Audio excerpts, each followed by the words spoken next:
नमस्कार मित्रों, एनसीटी के 31वां स्थापना दिवस की इस मंच पे उपस्थित एनसीटी के चेयरमैन प्रोफेसर पंकज अरोरा जी, एनईटीएफ के चेयरपर्सन प्रोफेसर अनिल सहस्रबुद्धे जी, यूजीसी के पूर्व चेयरपर्सन प्रोफेसर जगदीश कुमार जी, मंत्रालय के जॉइंट सेक्रेटरी आदरणीय प्राची पांडे जी, एनसीटी के मेंबर सेक्रेटरी आदरणीय अभिलाषा झा मिश्रा जी तथा यहाँ उपस्थित हमारे जामिया मिलिया यूनिवर्सिटी के वाइस चांसलर आदरणीय professor Manzar Asif ji, vice chancellor Ambedkar university professor Anu Singlathar ji, हमारी एनआईओएस के चेयरपर्सन प्रोफेसर अखिलेश मिश्रा जी, केंद्रीय संस्कृत विश्वविद्यालय समूह की vice chancellor professor Barkhedi ji, NCERT के joint director professor PC Agrawala ji, UGC के सेक्रेटरी आदरणीय मनीष जोशी जी तथा एनसीटी के 3 रीजनल कमेटी के अध्यक्ष प्रोफेसर राठौड़, प्रोफेसर महंत, प्रोफेसर जाला तथा यहाँ उपस्थित अनेक जाने माने शिक्षाविद, शिक्षक और भाई और बहनों, मीडिया के साथीगण, एनसीटी के बारे में आदरणीय पंकज जी उल्लेख करते हुए इसकी कई सारे लैंडमार्क ईयर आपके सामने उल्लेख कर रहे थे।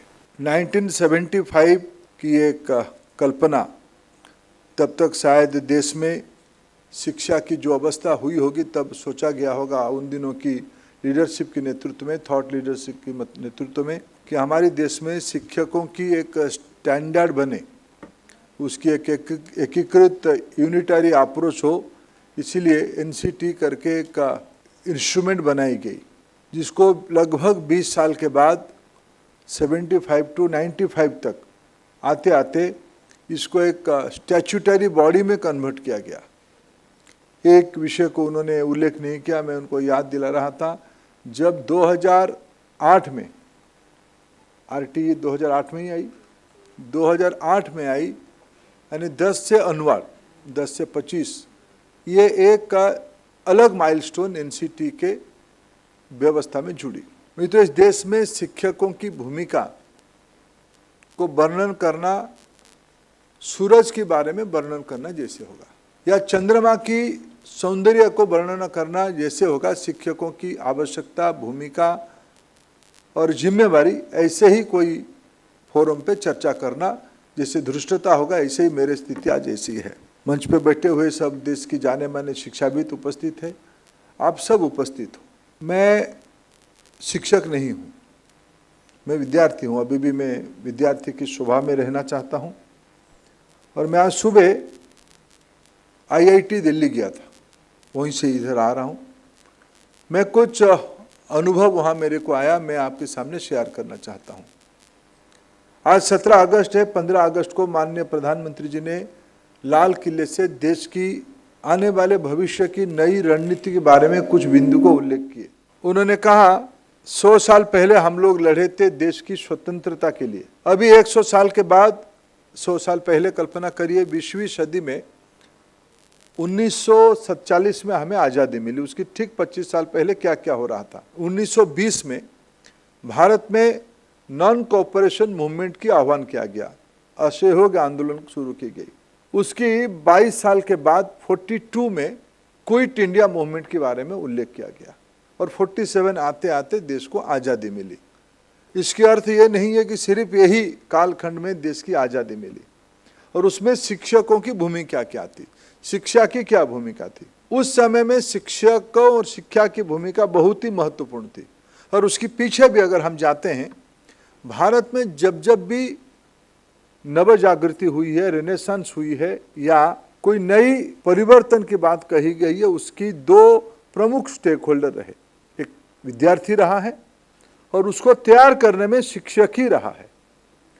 समाज की, देश की, सभ्यता की मूल चरित्र को निर्माण कम से कम इस भूखंड में शिक्षक ही बनाया है, जिसका अनेक गहरा परंपरा है, जिसकी बहुत बड़ा विरासत है।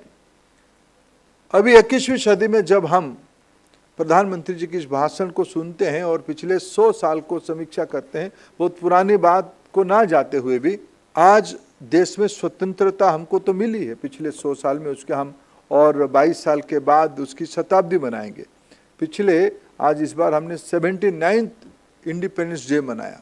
अभी प्रधानमंत्री जी ने आह्वान किया है कि हमको समृद्ध भारत चाहिए, समृद्धि चाहिए। स्वतंत्रता तो हो ही गया, हमारे हाथ में है, लेकिन हमें अभी समृद्धि चाहिए।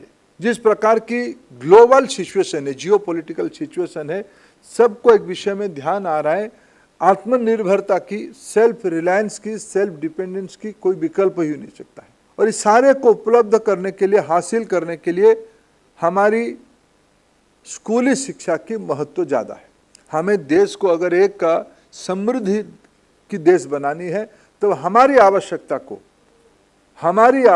को हमें ही पूरा करना पड़ेगा। हमारी नित्य व्यवहार की आवश्यकता जो आज ज़्यादातर टेक्नोलॉजी आधारित हो चुका है, विज्ञान आधारित हो चुका है, सहज जिंदगी के हम अभ्यासु बन चुके हैं, उस समय में हमारी आवश्यकता को हमें ही बनाना पड़ेगा। इसी की अगर प्रेशर कहिए, उसकी अगर जिज्ञासा कहिए, इसी की अगर एक वातावरण हम बना पाते हैं स्कूली बच्चों में, तब वही जाके आगे उच्च शिक्षा में उसकी और उच्चतर काम करेंगे। मैं आज सुबह जो IIT की कुछ अनुभव आपके पास लेके आया हूँ। कुछ बच्चों ने कहा कि हमारे देश में लर्निंग गैप्स है। सबकी आयु में उनकी एवरेज मीडियन आयु पता कर रहा था, 20-22 साल के बच्चे हैं। UG के स्टूडेंट्स है, पोस्ट ग्रेजुएशन के स्टूडेंट है, PhD कुछ लोग करते हैं। उन लोगों के दिमाग में जो प्रमुख 4-5 उन्होंने, मैंने कहा कि आपकी सपने क्या हैं, व्हाट आर योर ड्रीम्स, आपके मन में चैलेंजेस क्या आ रहा है और आपको अपॉर्चुनिटी क्या दिख रही है। ये 3 प्रश्न में आप आपका मन की बात बताओ। 10-15 बच्चों ने अपने विषय को कहा। सभी के बीच में एक कॉमन थ्रेड था, हमारी लर्निंग गैप्स आज है, हम उस लर्निंग गैप को पूरा करना चाहते हैं, हम उसी में काम करना चाहते हैं। मित्रों, आज देश में सबसे दुर्मूल्य चीज कोई है, सबसे कोई अनमोल चीज है तो हमारी बच्चों की पढ़ाने की प्रणाली, बच्चों की पढ़ाने की प्राथमिकता। और उसको पढ़ाने की प्रणाली, पढ़ाने की प्राथमिकता, क्या पढ़ाया जाएगा, कैसे पढ़ाया जाएगा, उसमें टेक्नोलॉजी कितनी आएगा, उसमें मेंटल वेलनेस कैसे रहेगा, मेंटल चैलेंजेस क्या रहेगा, स्क्रीन टाइम रहेगा कि नहीं रहेगा, ये सारा विषय उससे जुड़ा हुआ है। और इसकी नेतृत्व करने वाले समूह है हमारी देश की शिक्षक, और उसकी ये रेगुलेटरी बॉडी है NCT। मित्रों, मैं 4 साल से NCT के साथ जुड़ा हूँ। मैं पंकज जी को बधाई देता हूँ। उनको मैंने पूछा कि कितने दिनों के बाद NCT की स्थापना दिवस आपने आयोजन करने की बीड़ा उठाई। उन्होंने बोला मैं पिछले साल भी करवाया था, हमें शायद बुलाया नहीं था, नहीं तो बुलाते तो मैं समय निकाल के आता ही, या बुलाया होगा तो मैं आ नहीं पाया होगा। उनको पहले धन्यवाद, आपने मेरे को NCT की इस स्थापना दिवस में बुलाया और बहुत मान्यगण्य व्यक्तियों को आपने एकत्रित किया। मैंने हायर एजुकेशन के बहुत सारे व्यक्तित्व को यहाँ देख पा रहा हूँ। स्कूल एजुकेशन के आप सब तो अथॉरिटी यहाँ उपस्थित हो, एजुकेशन की भी आप अथॉरिटी यहाँ उपस्थित हो, क्योंकि इस बीच में एक वासी एरिया है। टीचर्स एंड टीचर्स एजुकेशन, ये दोनों की दायित्व माने स्कूल एजुकेशन के साथ जुड़ा है और हायर एजुकेशन के साथ जुड़ा है। विशेष करके देश के हमारी संस्कृत यूनिवर्सिटियों के साथ जुड़ा है। मैं उड़ीसा से आता हूँ। उड़िया के विद्यार्थियों को देश की सभी सांस्कृतिक इंस्टीट्यूशंस में मिलता हूँ। मैं पहले प्रभावित हुआ, शायद हमारे उड़िया बच्चे बहुत सांस्कृतिक विद्वान हैं, इसीलिए उनकी रुचि ज़्यादा संस्कृत पढ़ने में। बाद में ध्यान आए तो एजुकेशन ही पढ़ते हैं। यहाँ संस्कृत यूनिवर्सिटी में एजुकेशन ही पढ़ते हैं, क्योंकि ये B.Ed M.Ed की इक्विवेलेंस वहाँ मिलता है, उनको नौकरी मिलने में आसान होता है। थोड़ा मेरा मन थोड़ा बैठ गया। फाइनली नौकरी तक की संस्कृत का शिक्षा जीविका के लिए है, जिज्ञासा के लिए नहीं है। मित्रों, शिक्षक जिस दिन जीविका तक सीमित रह जाएगा तब इस समाज की विकास नहीं हो पाएगा। इसका अर्थ यह नहीं है कि शिक्षक की सम्मान की जीवन नहीं होनी चाहिए। मैं as a public policy practitioner, जब सामाजिक कार्यकर्ता की भूमिका में काम करता हूँ, एक्टिविस्ट की जिंदगी जी रहा था, आज प्रशासक की भूमिका में हूँ, मैं बहुत स्पष्ट हूँ, शिक्षक को सम्मान की जिंदगी उपलब्ध करवानी पड़ेगी। सर्वोच्च स्थान देने से ही समाज समृद्ध होगा। लेकिन उतना ही उत्तरदायित्व, उतना ही ये तो इतना ही लगभग तो 7th पे कमीशन लागू है ही, और राज्यों ने कब लगभग 7th पे कमीशन को लागू करने के आप लोगों ने बाध्य करा ही लिया है। और मैं जब जब जहाँ जहाँ जाता हूँ उसको समर्थन भी करता हूँ कि शिक्षक की सम्मान की जिंदगी को उपलब्ध करवाना ही पड़ेगा, इसमें शॉर्टकट से काम नहीं चलेगा। देश में मैंने कभी स्टैटिस्टिक्स निकाला, 5 लाख शिक्षक प्रति वर्ष जरूरत होते हैं। ज़्यादा समय में चिंता में रहता हूँ जो टीचर्स की दुनिया को कैसे संभाले। 1 करोड़ टीचर आज देश में। भगवान के बाद अगर माँ पिताजी अपने बच्चे की ग्रोथ के लिए सबसे किसी पे ज़्यादा भरोसा करते हैं, वो टीचर पे भरोसा करते हैं। स्कूल गोइंग बच्चों के लिए स्कूल टीचर के ऊपर भरोसा करते हैं। क्या हम अपना प्रश्न उठाएं कि भाई ये जो व्यवस्था, ये रोजगार है या जिज्ञासा समाधान है, जीविका है या जिज्ञासा समाधान है? इसमें एक मूल प्रश्न छुपा हुआ है। एनसीटी जब बनी उसे काफी आगे हम जा चुके हैं। टीचर स्टैंडर्डाइजेशन की पॉलिसी हमने लाया है, मेंटरशिप की पॉलिसी हमने लाई है। एनईपी ने टीचर्स कैपेसिटी के बारे में बहुत सारा एम्फासाइज दिया गया है। इस बार सरकार ने टीचर्स कैपेसिटी बिल्डिंग के लिए एनसीईआरटी, एनसीटी की नेतृत्व में राज्यों में काम करने वाले एससीईआरटी और डाइट, इसकी इन सर्विस टीचर कैपेसिटी के लिए बहुत महत्व दिया है। आईटेप जैसे एम्बिशियस प्लान बनाई गई है। मैं आने के पहले आईटेप की कल्पना बन चुकी थी। अभी एनईपी ने कहा कि आईटेप 4 इयर्स होगा। मेरे मन में आपके सामने आपकी फाउंडेशन डे में मैं एक प्रश्न रखता हूं, कभी उत्तर उसको मिलके निकालेंगे। हमने एनईपी में पहली बार कहा है कि हम एज 3, 4, 5 आयु 3, 4, 5 बच्चों को हम इनफॉर्मल एजुकेशन में जोड़ेंगे, क्योंकि आप सभी ने निर्णय किया कि बच्चे की ब्रेन डेवलपमेंट उसकी 8 साल की आयु तक हो जाता है। तो उसकी अगर प्रशिक्षण फॉर्मलाइजेशन शुरू होगा एज 3, उसको आपने एनईपी में कहा कि बाल बाटिका 1, 2, 3 जो शहरों में पहले केजी में प्ले स्कूल के नाम पे था, अभी भी भारत सरकार आंगनबाड़ी की जो दुनिया बनाई उसी को उद्देश्य रख के बनाई है। वहाँ भी कैरिकुलम है, सूर्य किरण से लेके मोंटेसरी तक कई प्रकार के कैरिकुलम वहाँ चल रहा है। इस बार भी जादुई पिटारा एनसीईआरटी ने बनाई है। ये सब एक ही प्रकार की चीज़ है। उसमें से मूल उद्देश्य बच्चा एंगेज्ड हो, बच्चा फॉर्मली दक्षता की ओर बढ़े। ऐसे ही वो समाज में रहते हुए सीखता है, लेकिन उसको थोड़ा इनफॉर्मली फॉर्मलाइजेशन की ओर ले जाना बड़ा क्रिटिकल काम है। लेकिन उसको करने के लिए उसमें तो अभी देश में आंगनबाड़ी की शिक्षिका है, प्ले स्कूल की कोई टीचर वहाँ है। हम बच्चों से अपेक्षा रखते हैं कि उसकी मन में जिज्ञासा वृत्ति बढ़नी चाहिए, क्रिटिकल थिंकर होनी चाहिए। वो क्रिटिकल थिंकिंग उसके मन में फॉर्मल किताबों से नहीं आ सकता है, रटने से नहीं आ सकता है, रोट लर्निंग से नहीं आ सकता है। उसको गाना, स्टोरी, खेल, नाटक, अभिनय, ये सारे पद्धति के माध्यम से उसको लिटरेसी या न्यूमरेसी की पहले पढ़ाई होनी चाहिए। उसके लिए कॉम्पिटेंट व्यक्ति चाहिए। क्या 4 साल की आईटेप वाला व्यक्ति क्लास 1 की बच्चों को पढ़ाने के लिए राजी होगा क्या? मित्रों, दुनिया बदल रही है, दुनिया बदल रही है। टेक्नोलॉजी इन दिनों में मनुष्य को जितना प्रभावित करता है, औद्योगिक क्रांति एक के बाद इतना प्रभावित नहीं किया था। हर एक 15 दिन में एक नया टेक्नोलॉजी पुराने टेक्नोलॉजी को ओवरपावर करने के लिए बन रही है। हर एक चीज प्रभावित कर रहा है, हर एक चीज अच्छा भी लग रहा है। इस समय में हम समझें, यानी शिक्षक समझें, समाज को समझाएं और दोनों समझ के बच्चों को बड़ा करें। यह बहुत ही चुनौतीपूर्ण काम है। इसको अटेंड किए बगैर कोई चारा भी नहीं, कोई रास्ता भी नहीं है। भारत की सभ्यता में इस प्रकार की इनहेरेंट व्यवस्था है, इसीलिए आज हम एक सभ्यता के रूप में यहाँ तक पहुँचे हैं, जिसको कभी कभी हम भारत की ज्ञान परंपरा में ढूंढते हैं। अभी राष्ट्रीय शिक्षा नीति ने बहुत सोच समझ के कस्तूरी रंगन जी की नेतृत्व में जो कमेटी बनी थी, उन्होंने कहा भारत की प्रारंभिक शिक्षा की व्यवस्था मातृभाषा में होनी चाहिए। मैंने आईआईटी के बच्चों को पूछा, मैं आईआईटी के नाम इसलिए बार बार ले रहा हूँ, वो क्रीम है। आधे स्टेट बोर्ड की थे, आधे कोटा फैक्ट्री की बाहर थे। यानी नेचुरल टैलेंट भी आज आईआईटी में पहुंच रहा है। कोटा में जो आता है वो भी नेचुरल टैलेंट है। सीबीएसई में पढ़ने वाला बच्चा तो इक्विप्ड होता ही होता है, लेकिन स्टेट बोर्ड भी अच्छे कर रहे हैं। उनको पूछा मैंने कि आपको अगर तबीयत खराब होता है तो आप क्या करते हो? मैंने डिस्पेंसरी जाते हैं। आईआईटी में भी जाते हैं, आईआईटी में भी जाते हैं। जब स्कूल में थे, घर में थे, आपकी गांव में भी जाते थे, वहाँ भी जाते थे। डॉक्टर को आपकी दिक्कत किस भाषा में बताते थे?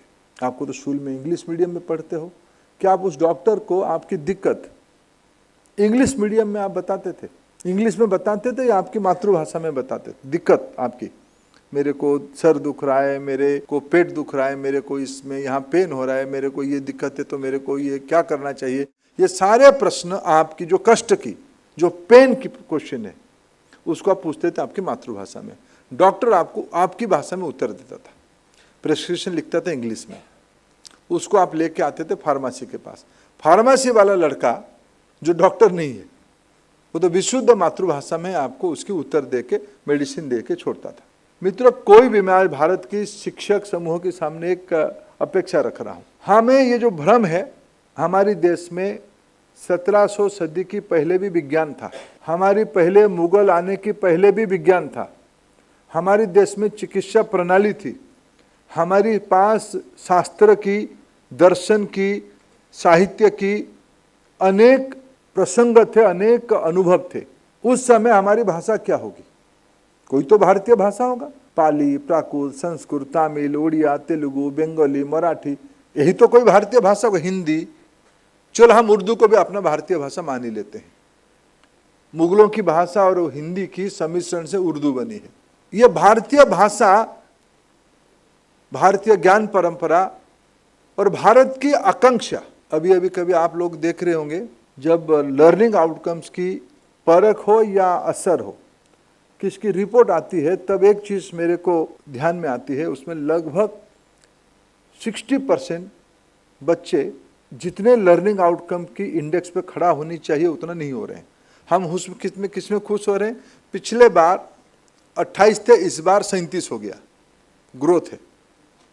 पिछले बार 38 था, इस बार 48 हो गया।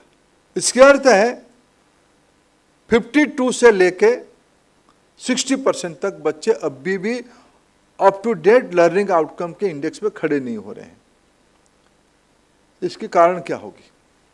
उसकी समाधान क्या होगी? इसकी प्रैक्टिशनर कौन है? क्या हमारे देश के बच्चों में इनोवेशन नहीं है, या हम समझ नहीं पा रहे उसकी इनोवेशन को? मित्रों, मैं जब बच्चों को मिलता हूँ स्कूल्स में, कॉलेज में, इन दिनों में अटल टिंकरिंग लैब होने के कारण उसमें कभी कभी उसकी एक मॉडल भी सामने आता है। पहले भी साइंस लैब में कुछ ना कुछ होता था। ये सारे में आज के बच्चों की जो इनोवेटिव कैपेसिटी हम दिखते हैं, या कोई बड़े विषय को डीकोड करके सहज बनने की जो कैपेसिटी दिखते हैं, बड़ा आकर्षित और प्रभावित करता है। ये आप ही की मेंटरशिप पे हो रहा है, ऐसे नहीं कह रहा हूं कि आपकी इसमें हाथ नहीं है। इसलिए मैंने जब कहा सारे पुराने बैकग्राउंड और वर्तमान की चुनौती के साथ भविष्य को मैप करने के लिए हमारे पास कोई इकोसिस्टम है क्या? इसलिए मैंने पंकज जी को पूछा, आपकी काम प्रशासनिक भूमिका में कितनी जाती है? आप कितने समय आपकी कम्युनिटी को इकट्ठा करके आप भारत की नई पीढ़ी को, जिस नई पीढ़ी की संख्या है, स्कूल में तो आज 260 मिलियन 26 करोड़ बच्चे हैं, लगभग अमेरिका की साइज के बच्चे मेरे स्कूल में हैं। इनको अगर मैं, सभी में गुण है, हमारी स्केल गलत स्केल है, हमारी असेसमेंट, हमारी इवैल्यूएशनरी प्रोसेस यही लिमिटेड है। हमारी शहरों की गैरेज कोई आईआईटी, कोई ग्रेजुएट इंजीनियर या कोई डिप्लोमा वाला नहीं चलाता है। वहाँ 6, 7, 8 क्लास फेल हुआ कोई उस्ताद ही चलाते हैं हमारी गैरेज। हमारी मोबाइल रिपेयरिंग इकोसिस्टम कोई ग्रेजुएट इंजीनियर के पास नहीं है। वो सारे चीज़ कोई अंडर मैट्रिक बच्चे के पास है। तो हमारी स्केल में ही तो कोई प्रॉब्लम है ना। वो टेक्नोक्राट है, इसको हमने जुगाड़ू कहते हैं, इसको हमने डुप्लीकेट कहते हैं। डुप्लीकेट जुगाड़ू कुछ नहीं होता है, वो इनोवेटर है।